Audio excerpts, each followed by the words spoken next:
Aujourd'hui, j'ai la chance de vous présenter la réplique d'Airsoft F04 de chez Specna Arms. Avant toute chose, je tenais à remercier la boutique L'Airsofter de m'avoir permis de tester cette magnifique réplique. Et surtout, restez bien jusqu'à la fin de la vidéo, car cette réplique est à gagner. Avant d'entamer les hostilités, qui est l'Airsofter?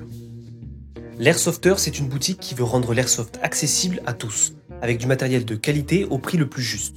Leur objectif, accompagner les joueurs et créer une vraie relation de confiance avec eux. Je vous recommande sincèrement d'aller y jeter un coup d'œil.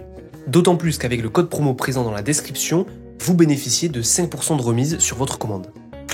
En ce qui concerne les composants de la réplique, ne vous inquiétez pas, on va faire ça vite. La réplique est composée principalement de polymères renforcés de fibres de nylon ainsi que de pièces métalliques. Certaines pièces de la réplique sont en alliage d'aluminium. Les engrenages, eux, sont en acier et le piston en polymère polycarbonate avec lamelles en acier. Nous avons dedans une gearbox de type V2, donc une gearbox classique de M4, un cylindre de type 2 et pour finir, un canon de précision de 6,03 mm. Ce qui est réellement intéressant avec cette réplique, c'est de 1, son changement de ressort rapide de type ESA, système propriétaire Specna Arms, et de 2, le Saint Graal, son MOSFET intégré avec sa puce HAL. Ce MOSFET ainsi que la puce vous permettra d'avoir un indicateur sonore de déchargement de batterie et la possibilité de programmer son mode de tir.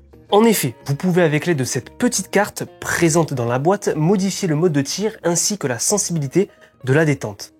Honnêtement, je n'avais encore jamais vu un tel système sur une réplique aussi peu chère. Ça lui confère un énorme argument de vente.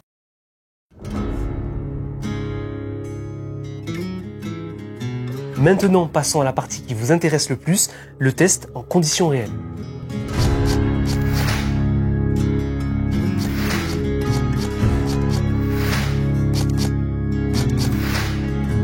Avant toute chose, j'ai effectué un test de tir à 30 puis 40 mètres pour tester la précision des billes, leur régularité et le regroupement des impacts. Je précise que je tire avec une batterie LiPo de 11,1 volts ainsi que des billes en 0,28 grammes. Comme on peut le voir sur les tests, les tirs sont très concluants. Petite précision, les tirs sont en bas de la cible car les premiers impacts s'y trouvaient. J'ai donc continué à viser à cet endroit.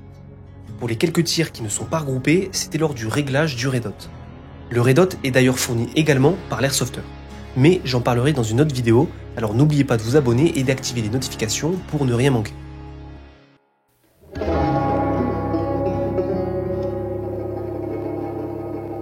Mais finalement, cette réplique est destinée à qui et pour quel usage? De mon point de vue, cette réplique est destinée aux joueurs débutants et intermédiaires. En effet, elle est pas chère, légère, compacte, on peut modifier sa puissance rapidement et facilement. Pour finir, elle se prête très bien à l'upgrade. Évidemment, je peux la conseiller à des joueurs expérimentés, mais vous en conviendrez que pour les passionnés, on se tournera plutôt vers la gamme Daniel Defense par exemple. Comme dit en début de vidéo, j'offre cette Specna Arms. Pour participer, rien de plus simple. Il vous faut simplement vous abonner à la chaîne et dès que l'on atteindra les 300 abonnés, alors j'offrirai cette réplique à l'un d'entre vous.